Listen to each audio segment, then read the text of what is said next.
barely sleep with my two eyes closed this week. By the way, welcome to another episode of The Brief. Don't forget, this is Vybez Television, and I'm your host for today, Precious Chukwemeka. As you know it, The Brief is a Vybez Television weekly compilation of the top news for the week in review.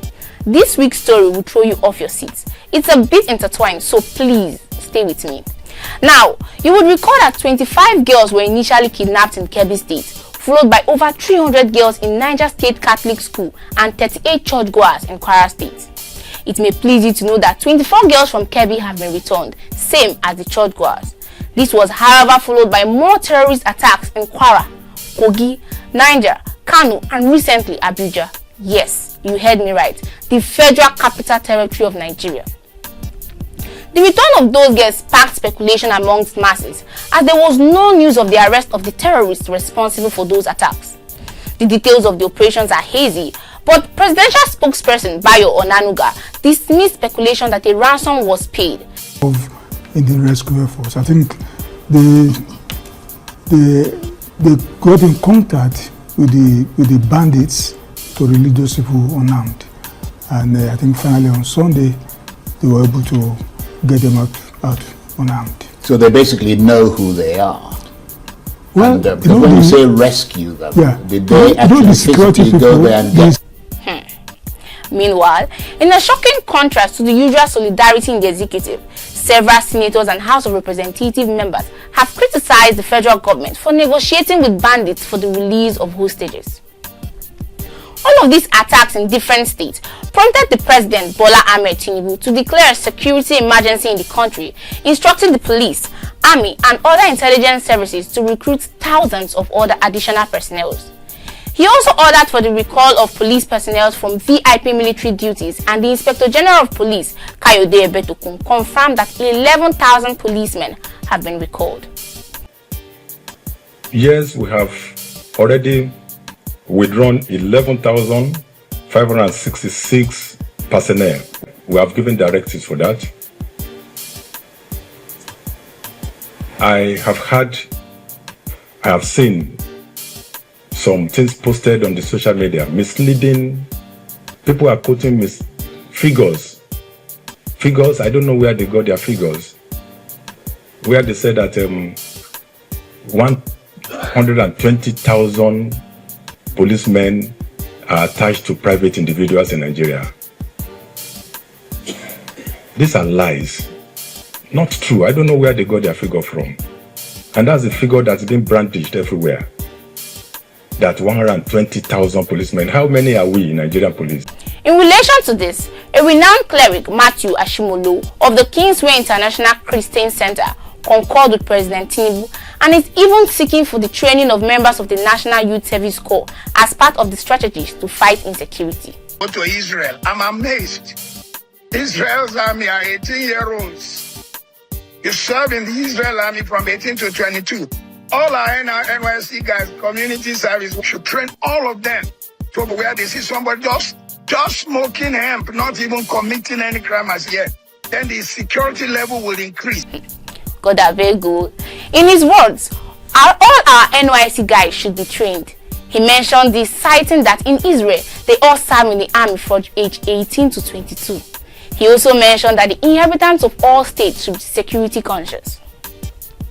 In the foreign scene, on Wednesday, military officials in Guinea Bissau declared that they had seized total control of the country, arresting incumbent President Umar Sissoco Embalo, suspending the electoral process and shutting the country's border. The military cited national instability, electoral misconduct, and the need to restore order as their reason for the coup. Heavy gunfire was reported near the presidential palace as soldiers blocked the major access route and a curfew was imposed. Unfortunately, President Goodluck Jonathan was held down in Guinea Bissau, leading the West African Elders Forum election observation mission during last Sunday's presidential legislative election, when the military announced it has seized power.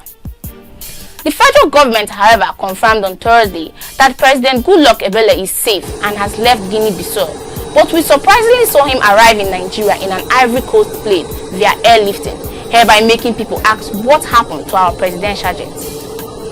Following this, in an emergency virtual session on Thursday night, West African leaders condemned the military coup in Guinea Bissau and demanded immediate reinstatement of constitutional rule, calling the development a grave threat to the country's fragile democracy.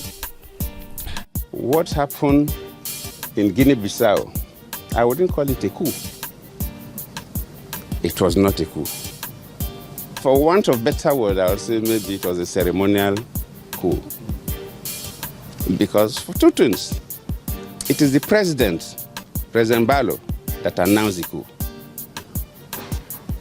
Before later, a military man came up to address the world that they were in charge of everywhere. Then Mbalo has already announced the coup, which is strange. They also announced the suspension of Guinea Bissau from all ECOWAS decision-making bodies until a full and effective constitutional order is restored. A whole lot indeed happened in this week as palm wine tappers were kidnapped in Delta State. There were numerous disturbed abductions this week. I will leave you with some pictorial evidence.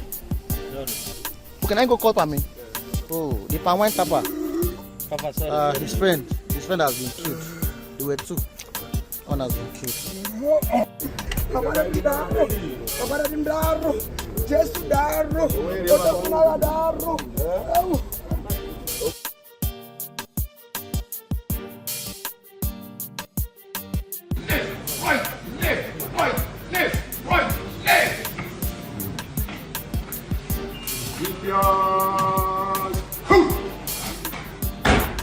In advance,